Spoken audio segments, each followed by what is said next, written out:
So you're about to go into KvK Excalibur Invasion battle action. You're not totally sure you're doing everything right. This video is for you. It takes you through all the steps you need to do in preparation before you get into that battle, finding your entire kingdom having a go at you for making a mistake during the battle. Don't forget about the Amazon App Store. With that you can get up to a 20% saving on all your spending in the game. That could make a huge difference to your King of Avalon experience. Let's check out the KvK action now. So yeah, I've joined up early this morning, checked out all the marches. So where should you go to if you are getting onto the map and you're trying to work out, do I teleport as close as I can to Avalon? Do I go into the forest? If you've not been doing a lot of KvKs, a lot of Excalibur invasions, really important to know where to land, where to definitely where not to land. Key one, if you're an uber powerful player, you've got 100 million troops and you've got stats that go way out of the league, sit yourself right in the middle of the forest, make sure you've got your dragon idol on. You might think you're invulnerable with your awesome stats, but without a dragon idol, your awesome stats have suddenly tanked. You could be in trouble. I've seen some of the biggest players in the game getting zeroed because they forgot about their dragon.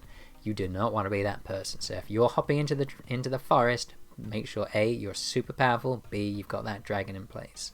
The average mid spender, low spender, no spender, the forest is not for you.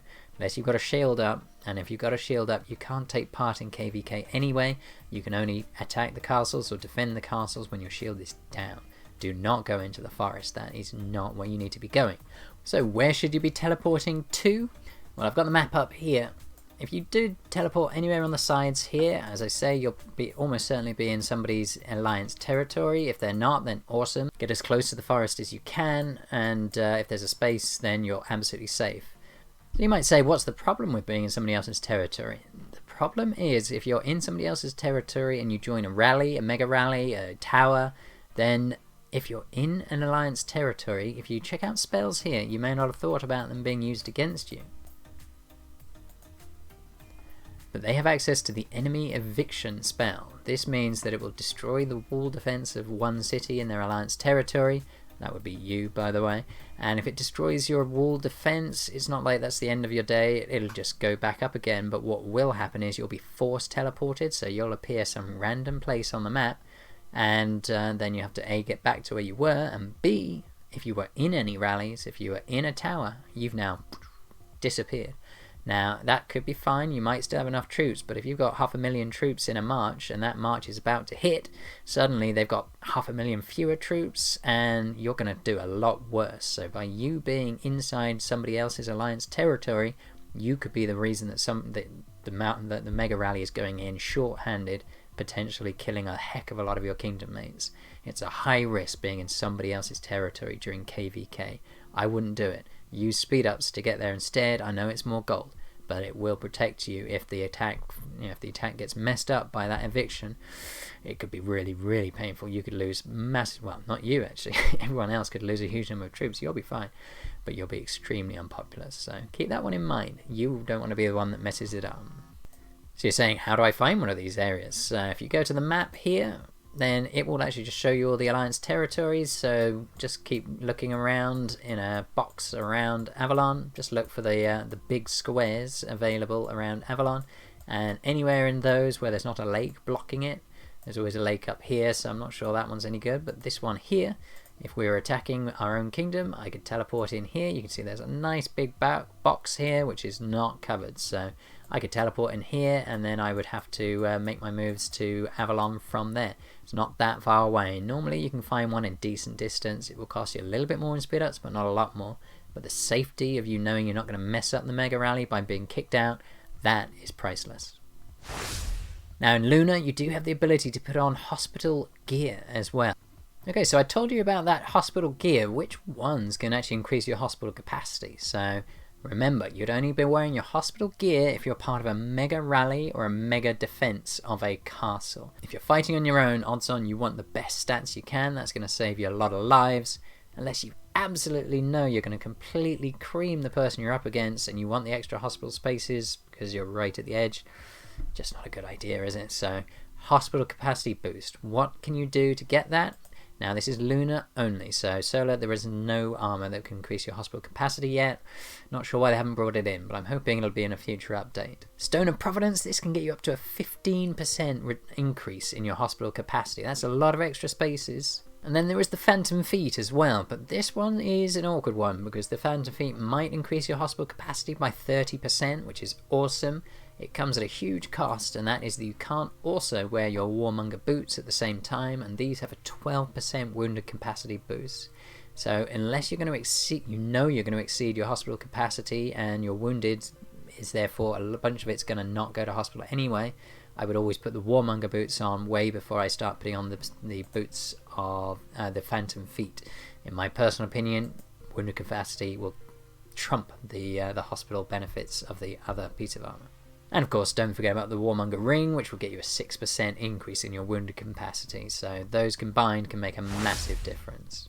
And don't forget, if you've got wild amounts of speed ups, that's awesome. But if you're possibly going to be running out of speed ups, you want to have some gold cracked open. If you've got 10,000 gold open, just in case, if you need to start speeding up your own and potentially other people's marches to make sure you get that mega rally landing with as much power as possible, it's worth having a little bit of gold open. Also useful is if you've got that gold open, is if you need to heal in a hurry. Sometimes I've started sending a march and realised, wow, I forgot to empty my hospitals. Even with a great wounded capacity, I'm still going to find I'm going to have a bunch of extra troops who should have gone to the hospital, who are actually going to end up in Sanctum, and a bunch more are going to die permanently. So make sure with that extra gold that you can heal quickly if you've not got enough speeding heal ups. If you've got not got enough healing speed ups, easy for me to say, then having some gold is a great second choice to healing speed ups. And the other one is you don't need to worry about your heroes in your council for stats, but they do have one other secret thing, which is your hospital capacity. That's not governed by mega rallies either, so I will stick Maligant in as well, and that will help ensure that I don't accidentally go over my capacity, or at least not as easily. So just note that in KvK, Nora is the hero you want to be putting in your hero council. A little bit different in Solar to Lunar. Other thing is just make sure you check the march that's going to be for the Mega Rally. If you are going to join these Mega Rallies, you don't want to be the one who messes up the critical formation. That is not ideal. So yeah, check your mail. Hopefully somebody will send you some details. If not, ask. And now we've got those different figures available. I managed to set up my march in one of my slots, so I won't make a mistake when I get there. We've got to move fast.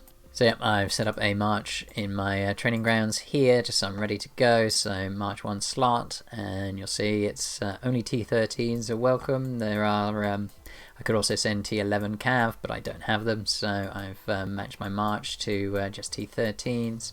Now I am sending my 2 best heroes and my dragon, and you might say, well, you need the dragon? Actually, really important that you send the dragon on KvK.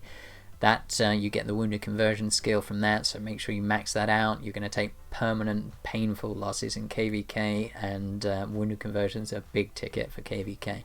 You can argue that these heroes I could just send whatever, and that's true. My only concern is if I join a mega rally, I'm sat in a tower and the mega rally drops, so by accident, or the mega rally leader leaves, you're left holding the fort.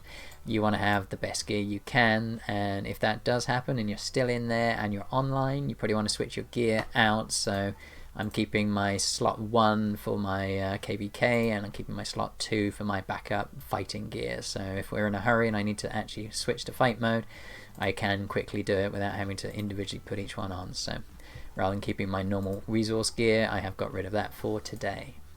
And now, if you're interested how these attacks went, I've got a whole video about that week's KvK event, so do check out that video here.